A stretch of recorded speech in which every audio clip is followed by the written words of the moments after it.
దైవ చింతన, ధ్యానం, ఏకాగ్రత ద్వారానే మానసిక ప్రశాంతత లభిస్తుందని, ఒత్తిడికి దూరమై మంచి ఆరోగ్యకరమైన ఆహ్లాదకరమైన జీవన విధానాన్ని అలవర్చుకోవాలని ఉమ్మడి ఆదిలాబాద్ జిల్లా డీసీసీబీ చైర్మన్ అడ్డి భోజారెడ్డి అన్నారు. ఆదిలాబాద్ జిల్లా కేంద్రంలోని స్థానిక ఈశ్వరీయ బ్రహ్మకుమారి విశ్వవిద్యాలయం ఓం శాంతి నిలయంలో స్మృతి దివస్ ను నిర్వహించారు. ఈ కార్యక్రమానికి జిల్లా మైనార్టీ వెల్ఫేర్ అధికారి రమేష్ రాథోడ్తో కలిసి అడ్డి భోజారెడ్డి ముఖ్య అతిథిగా హాజరయ్యారు. ముందుగా బాబా చిత్రపటం వద్ద పుష్పాలు ఉంచి కొవ్వొత్తితో దీపాలు వెలిగించారు. అనంతరం ఓం శాంతి నిర్వాహకురాలు రేవతి దీది ఆశీస్సులు అందుకున్నారు.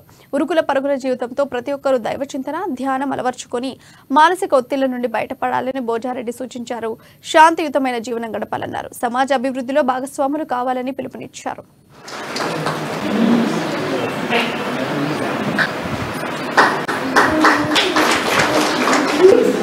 ఆత్మగౌరవం అని నిర్మాణం కూడా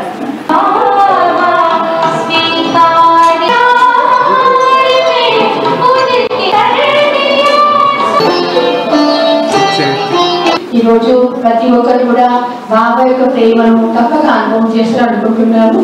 ఈ సందర్భంగా మన అన్నయ్య గారు కూడా వచ్చే రమేష్ అన్నయ్య గారు కూడా చాలా సులభపరిచయము. అంటే ఏంటంటే ఈశ్వరుడు ప్రేమ పాలన అనుభవం చేసే వాడికి ప్రతి ఒక్కరికి ఒక ఆకర్షణ ఉంటుంది. నేను కూడా బాబా దగ్గరికి వెళ్ళాలని చెప్పేసి సాకారంలో బ్రహ్మ బాబా, నిరాకార రూపంలో శ్రీ పరమాత్మ, ఇద్దరు కంబైన్ స్వరూపము భక్తి మార్గంలో కూడా చెప్తారు.